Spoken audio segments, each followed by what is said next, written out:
Oh my god. What's up, party people, and welcome back to my channel. So we are doing it. I feel like the train almost left us at the station, but we're here. Today we are talking about my favorite products of 2023, okay? The best in beauty. Now listen, the criteria to get on this list, like the checklist, was very extensive. I am so picky, okay? I try so much stuff all the time. I am very hard to please. I have very high standards, so it's pretty hard to impress me. To be considered the best of the best and like a favorite of mine, that's hard to do. In most categories, I only have one or two products. Like, the list is very small. So yeah, before we get started, everything that I'm wearing on my face right now will be in the description box in a full-on makeup breakdown.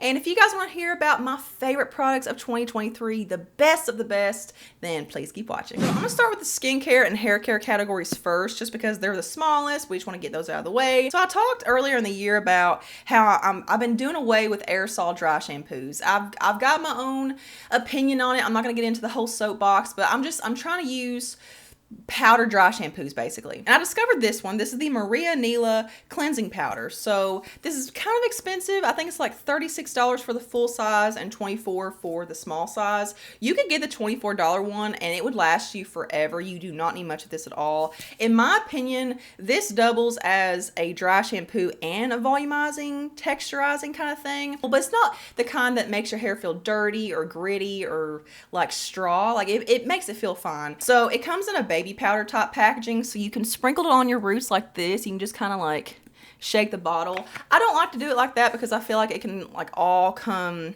pouring out way too fast, and then you have this big old glob of powder in one area. So what I like to do is actually sprinkle into my hands, rub my hands together, and then start shaking this through my roots and my scalp like that. I feel like I use less product. I feel like it's less messy to where it's not getting everywhere. I mean, it is pretty messy. If you've not used a powder dry shampoo, it's pretty messy, but it absorbs the oil so well. My hair is so greasy and so oily. Although it's kind of more on the pricey side, I mean, $24 for the small size really isn't that bad, but totally worth it. So yeah, that's the hair care category. Skincare. So if you've been following me for a while, you'll know that I've been suffering with acne for about 3 years now. It's been a struggle. I'm not a very good representation of any skincare product. I think that we need to get something in our heads, okay? Because I feel like there is still this stigma around people that have acne or really any kind of skin issue, but acne especially. Just because you have acne does not mean you don't take care of your skin. I guarantee I take better care of my skin than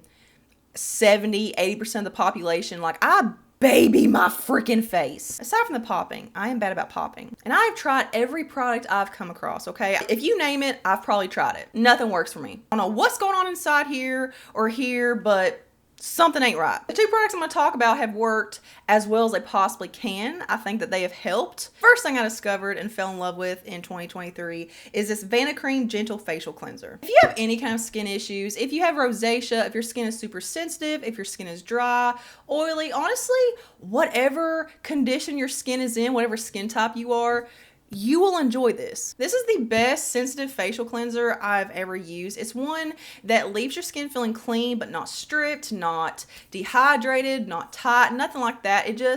You feel like your barrier is intact, which is what you want. So it's free of dyes, fragrance, masking fragrance, lanolin, parabens, formaldehyde releasers. It's non-comedogenic, gluten-free. I highly, highly recommend this one. This one has never failed me. I'm not gonna say that it's cleared my acne or anything, but it's helped my skin barrier. It's just helped my skin's health overall. The next one is one that my dermatologist recommended. She gave me a little sample of it and I went out and bought it after I ran out, and this is probably the closest thing to helping my skin that I've come. This is the Jose of, I'm not sure how to pronounce it. This is also what the box looks like when you buy it online. But this is a sulfur cleanser, a sulfur bar soap. This has been really good for my acne, actually. Again, I can't say that it's prevented acne and that it's just completely cleared my skin and I have no issues now, because I do. And I feel like since I started using this every single night and not switching things up, my skin looks better. Now that can change 2 days from now, okay? My skin is moody as fuck. I'll leave it on for about 5 minutes and then wash it off. And my skin does feel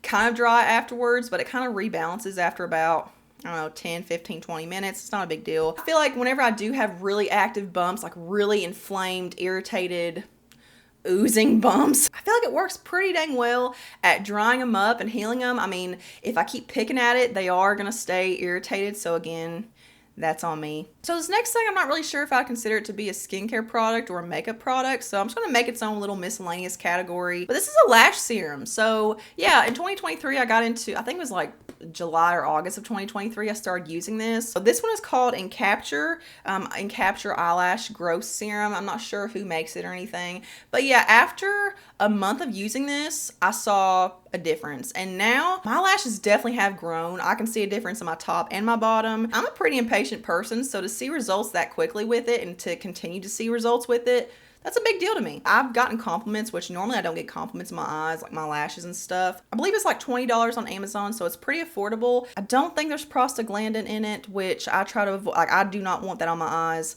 But let me check and see. It says, look for something with prost as an indicator of prostaglandin. So let's see if we see that in here. Hey, Editing Ashley here. So in the video, I was going through the ingredients, trying to find prostaglandin to see if this is a prostaglandin-free formula. They don't advertise it as such. I feel like most lash serums will advertise prostaglandin-free if they are. But yeah, a couple of things have changed since I bought this in August. Number one, the brand is no longer called Encapture. They are now going by Get Socio. And it's actually no longer available on Amazon right now. That could just be because it's out of stock, or maybe they took it down altogether. Maybe they got in trouble for something. I don't know. So it says that the brand is called Blue Coral LLC in Larchmont, New York, but it says made in China. So yeah, I'm pretty sure this is just a private labeled lash serum. And second, most importantly, so as I was looking for the ingredients, and it was really hard to find, like they didn't really have it in the description anywhere. They only had it in a picture, like in the thumbnail on the listing. But the ingredients in the thumbnail do not match up with the ingredients that are on my box. So it's a good thing I kept the box so I could actually see. Here's a picture of the ingredients list from my box. Luckily, I still don't see prostaglandin. I've had a lot of success with it. It's not bothered my eyes. It's not one that burns when I initially put it on or anything. It feels like water going on. But yeah, do with this what you will. Just want to give you a little update. Okay. Now makeup. So let's do eyeshadow sticks first. So I fell in love with these two things when I did my full face of Dollar Tree makeup. I'll put it up here if you want to check it out. But I was so wowed by how good these were. And I've used these almost every single day, especially one of them, since that Dollar Tree video. These are both from LA Colors. One is called the Shadow Stick and one is just called the Highlighter Stick. I've gotten more use out of the Shadow Stick in the shade Champagne. It is the most beautiful, metallic, glowy, shimmery champagne. It's the perfect undertone, the perfect shade. You can use this on your face, your eyes, wherever. It's not dry, it's not chalky, it is extremely creamy. It just glides on, no tugging, and it lasts all day. And the highlighter shade is just, it's the same formula, just a less shimmery version. It's more of a satiny version. So if you're someone that you don't like a super in your face shimmery metallic look, then this, it's just more toned down. So yeah, there's what that one looks like. And it's also more of like a yellowy champagne. This one's also really good if you like a brow bone highlight, but you don't want something that's too shimmery. Just, it's a very subtle, just little subtle glow. You would not think these were $1.25 if you didn't know any better. And then I also love these ColourPop shadow sticks. So I got two different shades in these. The one that I've gotten the most use out of is Cocktail Party. This is just a light tannish kind of shade. And these are both matte too. So here is Cocktail Party. But I love this for just slapping on and going. Like you can put this all over your eye, put it in your crease. It buffs out really easily. It's not one that sets down too fast or dries too fast to where you have no playtime with it whatsoever. And it wears extremely well. To be a cream and to be as creamy as it is, it wears all day. I have no longevity issues with this at all. And this one is Bear With Me. So this one is more of a like rosy mauvey pink. So just a little more of that pinky undertone. And it's just really good for a throw on and go kind of day. For powder eyeshadow, so 2023 was a year for me of really going minimal with my eyeshadow, just kind of keeping it basic. Like I would bounce around here and there and just kind of throw on whatever. That's kind of what I did today. So these are part of the Ulta Beauty collection. These are their 12 pan eyeshadow palettes. So the first one I have is the Everyday Faves palette. So here's what this one looks like. And listen, it looks boring and dull and lackluster. I went in store one day trying to pick out a bunch of products for my full face of Ulta Beauty video. Check it out up there. And unless I was doing that video, I would have never bought this or even like looked its way. This is one of the best eyeshadow formulas I have ever used, hands down. It is the smoothest, softest, easiest to work with formula. The shimmers are really nice. Like they're a really fine shimmer. They're not that super in your face, metallic, glowy kind of shimmer. Like they're more on the satiny side, but they look like creams. Like they look so smoothing on the eyelids. Like if you're someone that has really mature, wrinkled eyelids that you don't like a lot of, like it'll emphasize texture if you use a lot of shimmer shimmery eyeshadows, I don't feel like these would. Like, these are so finely milled in how they're pressed in there. The mattes, I'll just throw on and go. Like, these are so quick. Like, they just kind of marry into each other within seconds. Like, it takes literal seconds to blend out each shade.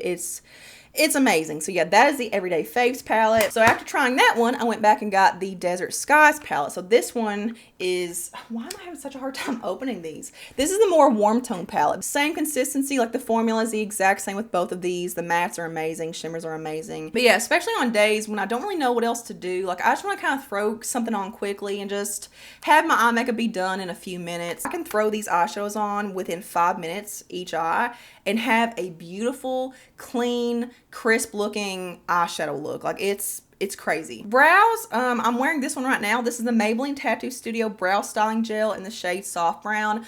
I love this one. Actually, let me go ahead and talk about both of them just because I can kind of compare them. I think I actually did compare them in one of my this or that videos. The Maybelline one gives you more of that volumized, thick, fluffy look. And then here's a L'Oreal Infallible Brows one. And the one on this one is super cool. This one's more for, I don't know, kind of separating your brows to where it just defines each one, if that makes sense. What I love about both of these is that they fill in so well that I don't really feel like I need to go into a separate like brow pencil or brow powder to do extra filling. I mean, some days I do just for fun. They stay in place. They just, the amount of color and payoff they give is amazing. And yeah, I've used these pretty exclusively. Mascaras. So I'm gonna do an honorable mention because this is one that I use literally all year long, and I just recently ran out and I haven't bought it again because I'm trying to use up what I've already got. But the Milani Highly Rated Anti-Gravity Mascara was the mascara of the year for me. It gives volume, length, separation, but also like enough feel and enough of that, I don't know if I want to say clump, but just enough fluffiness to where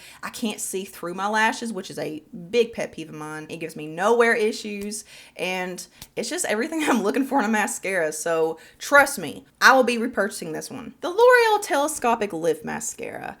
I've had a love-hate relationship with this. Like, we've had our ups and downs, but the thing is, the ups are so up there that the downs, like, I've figured out workarounds to make the downs better. This is definitely the most dramatic mascara I've ever used in my life. And again, it checks off literally every box, but it does it like on steroids. It truly can make my lashes look like I'm wearing mink false lashes. The problems that I have are that it's very inconsistent. Some days it does it, some days it doesn't, but it flakes pretty bad. And also, if I get the wand too close to the base of my lashes, like my tight line area, because the wand, it's very pointy. Like, it's got combs on either side. I don't know if you guys can see that on camera, but yeah, it's got combs, like bristles on either side, and they're kind of pointy. And I don't know, if I get it and like jab it in there too much and try to wiggle too closely to the base of my lashes, it kind of creates this like goopiness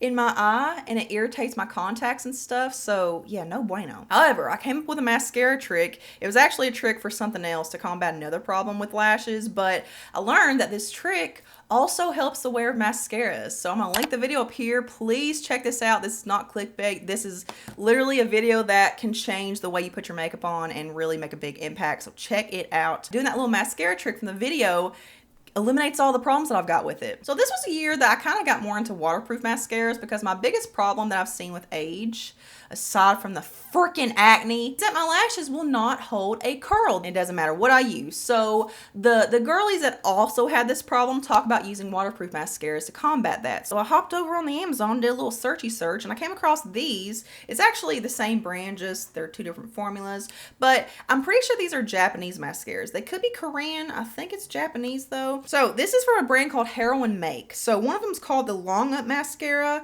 and one of them is called the Volume Up Mascara. So honestly, the packaging kind of gives me hard candy vibes, like circa 2008, 2010 hard candy vibes. Yeah, I kind of use these interchangeably, and I think I like the Long Up one more, but the Long Up one has more of a curve to it. So I feel like these are just, I don't know, really good at promoting a curl and just kind of hugging to the lashes really well. Here's a Volume Up mascara one, by the way. They both have that curve, but this one's got more of like a thickness and fluffiness to it. So they're pretty similar. I would say if you're going to choose one, try the Long Up one first. This one's my favorite. Both of these are the longest wearing mascaras I have ever tried, hands down. You can cry in them, you can shower in them, you can bathe in them, you can swim in the pool with them. It doesn't matter what you do. Unless you're taking these off purposefully with like a cleansing oil, a very intense cleansing oil, these aren't going anywhere. And I think that's the biggest problem that people have with them in the reviews I've seen. It's like, oh, I can't get them off my eyes, but that's kind of the point. Even with cleansing oils and cleansing balms I've tried,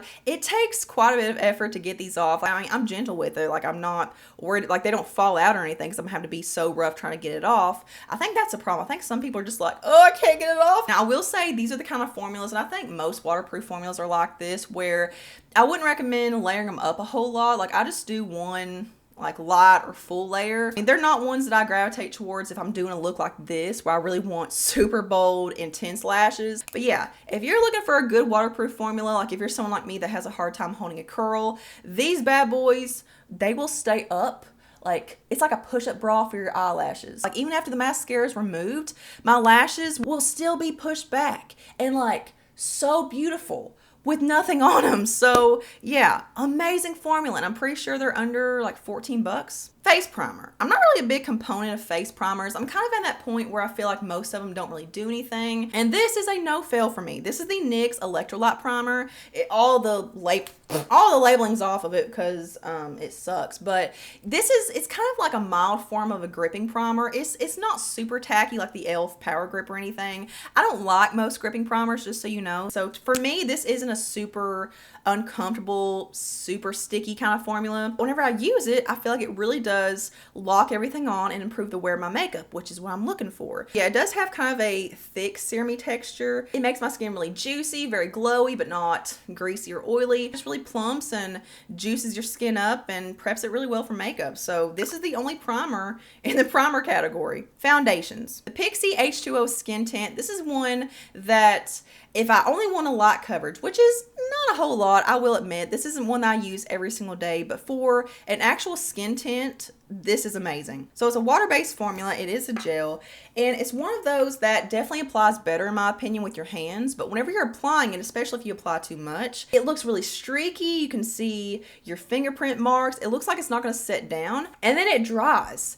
And it just completely dries to be like your skin. It truly looks like your skin and there's nothing on it. And at first it kind of looks like a tinted moisturizer, like it has more of a glow to it. It's got more of a dewy finish to it, but the longer it sits, it just dries down, it kind of mattifies and just becomes one with your skin. I'm telling you, I've never seen anything that does quite what this does. The L'Oreal Infallible Pro Glow. This is actually what I'm wearing on my face right now, and I'm kind of leery to talk about this because I'm pretty sure it's being discontinued for whatever freaking reason. Everything I love gets discontinued and it makes me so mad. But this is such a pretty medium to full coverage. It's buildable. It is so glowy and beautiful. Another one I discovered this year is this Kimchi, a really good foundation. This is the shade 106L. It's got a slight olive undertone. It works perfectly for me. This is another one that gives me very good full coverage, but it's not your typical like heavy, thick, pancakey, like caked on kind of full coverage. Like it's kind of like a one and done layer kind of full coverage, but it's kind of more of a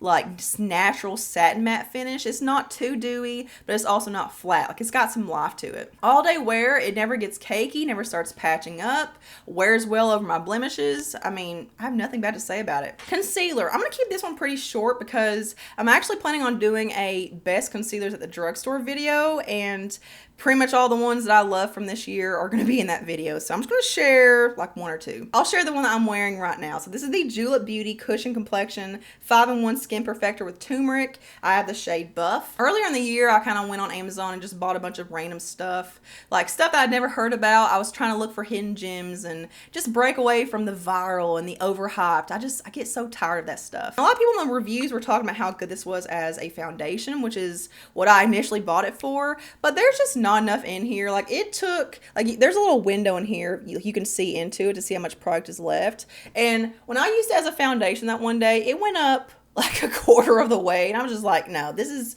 15-20 bucks. I'm not doing it as foundation. But for concealer, oh my God, it is such an amazing, beautiful wearing under eye concealer. I don't get creasing, I don't get fading, I can get good coverage with this. I will say it's more on the medium side if you apply it and then go straight into blending it out. So what I like to do, and what I did today, is let it sit there for like 1.5 minutes. Like, just let it kind of solidify and then blend it out, and it gives you such better coverage. I would consider it to be full coverage, but it's a very thin, light kind of full coverage, if that makes sense. It kind of moves with your skin to where it's not gonna, you know, creep up into your lines and cause a lot of creasing and stuff like that. It's very, very lightweight, and every time I use it, I pretty much just use whatever's left over in the little sponge. Like, I very rarely have to actually click up more, so a little bit does go a very long way. The Makeup Revolution Ultra Cream Bronzer, I have the shade Lot. This is a wow factor bronzer for me. It is so extremely creamy. It just, oh my god, it's like butter going onto your skin in the best way possible. The tone of this isn't too warm or anything, because I hate a super orangey,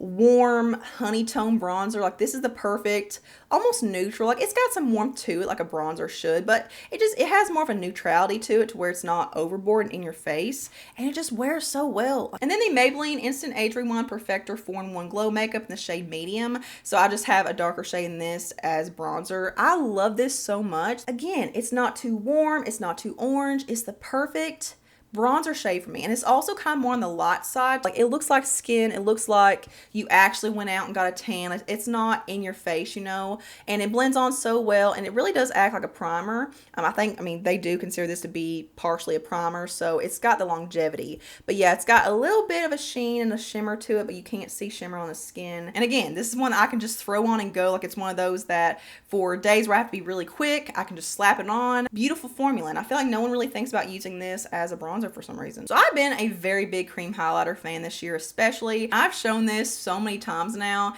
and again, I'm kind of leery of showing it because I'm not sure how accessible it is, because sometimes it's in stock and sometimes it's not. I'm not sure if the shades that I love and recommend are actually available anymore, if they've been discontinued. I'm not sure. But if we are staying true to the theme of the video and talking only about favorites and the best of the best, I gotta talk about it. I'm talking about these little doodads right here, these little small round pans. These are the AOA Studio Velour Mousse Highlighters, but I depotted them, I guess, a year or so ago, and just put them all on this Z palette just so I can get use out of multiple. Yeah, the best cream highlighter formula I have ever tried and probably will ever try. And they're $1.55, okay? They're a buck. They're all named after Britney Spears songs, which gets like 15 points in my book, but there's just a few of them, and they are the glowiest, dewiest, juiciest things. Like, they're so creamy, they glide. Like, they don't look greasy though, but they wear extremely well. I'm wearing them right now, and this is all I'm wearing. Like, I can put these on and know that they're not going anywhere. They're not slipping off my face, they're not going to melt down